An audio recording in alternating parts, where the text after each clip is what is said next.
Hey, it's Mike Monday here with your daily shot of insight, inspiration and information to help you rock it in your creative life, business, work.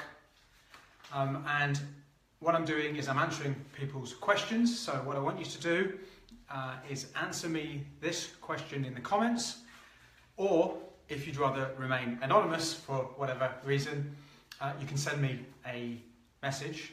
And that question is, what is your number one obstacle that's holding you back in your creative life, business or work right now?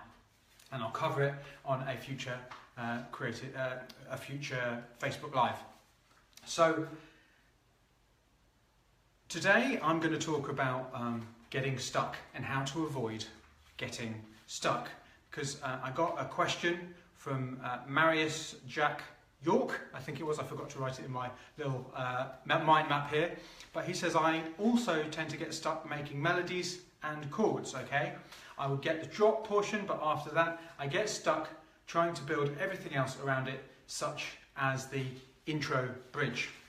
So often what we do when we get stuck like that, we start to think, oh, I need to learn more, I need to think more. And I'm not actually going to give you an answer which is around how to create a better bridge or what to do in order to what to do after a drop or anything like that, because I actually think the problem is in the thinking. And often learning more at the point that you're stuck will just create more, you have to think more. And what we are actually aiming to do in order to get unstuck or in order to avoid getting stuck is to think less. Now, if that sounds a bit weird, bear with me, I'm going to explain. So, what is it that is causing you to be stuck in any one moment in your creative process? Well, usually it's your perception of quality and whether you think it's good enough. It needs to be good enough in order for you to move forward. And obviously this makes sense. You want your music to be good, you want it to be great. I want your music to be great. But we have this kind of belief, this ingrained belief and this perception that the only way that we can create something that's any good is by kind of thinking our way through it, by crafting the perfect thing and working on this and learning that and thinking about it loads and loads. But what the problem might be is that you are employing thinking at the wrong point in your process, or at an unhelpful point in your process. You're trying to use your mind, use your creative ability in two different ways at the same time, which are actually in opposition. You see, to make anything, you have to take two approaches. One approach I call the dreamer. Can you see that? Yep. Here you increase your options, you throw stuff at a wall to see what sticks, and you basically let it all hang out, otherwise known as brainstorming. So you're thinking divergently, you're just getting stuff out, trying lots of stuff, not editing yourself, which is the other approach. This is the editor, that of the editor. And here you choose between your options, you refine them and correct any mistakes. This is where we edit stuff. Now, what's crucial to understand here is that they're both necessary. Both of these processes are necessary to create anything. So that's the first thing to understand. You need to do both. Okay, you can't just be an editor, which is what a lot of people try to do. You can't just be a dreamer. You have to do both. But the second, almost even more important thing to understand is that you can't do both at the same time in the same moment. It's not possible. Your mind won't let you do it. You're either being a dreamer or you're being an editor. Now, you can do both in one session, obviously. So you could do one at any one given. You can do both. In the same period of time, but in the same moment, you can't. So if you're currently stuck, or if you're always getting stuck, what might be happening, Marius, and to anybody else, is that you might be trying to do both of these processes at the same time. You're trying to be a dreamer and an editor at the same time. Everything that you do is kind of going through this filter of editing, okay? Because often when we have a really good idea, say you've got a really great drop, and then you're like, oh, you're really excited about it, and then all of a sudden you start thinking about it. So this has just kind of come out without much thinking, it's just happened. And then all of a sudden, because it's so good, you're like, oh, I've got to make this really good, right? So what do I have to do? And the editor kind of comes in strong. But actually, what might be more helpful is for you to leave the editor aside for now. So this is what I suggest you try. And by the way, this really, really worked for me, because I didn't finish in... I had a period of my career from 1998 to 2000 where I didn't finish a single piece of music of my own for 2 whole years. And this was because I was trying to do both of these at the same time.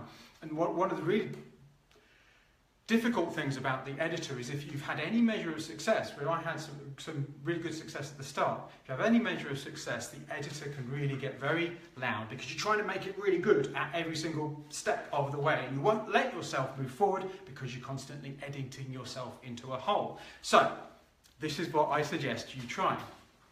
When you're actually at the sharp end creating in the studio, and certainly at the beginning of a tune, but actually pretty much all the way through actually, when you're in that moment of creation in front of the DAW or whatever else you're doing, do everything you can simply to let it happen. Avoid editing yourself.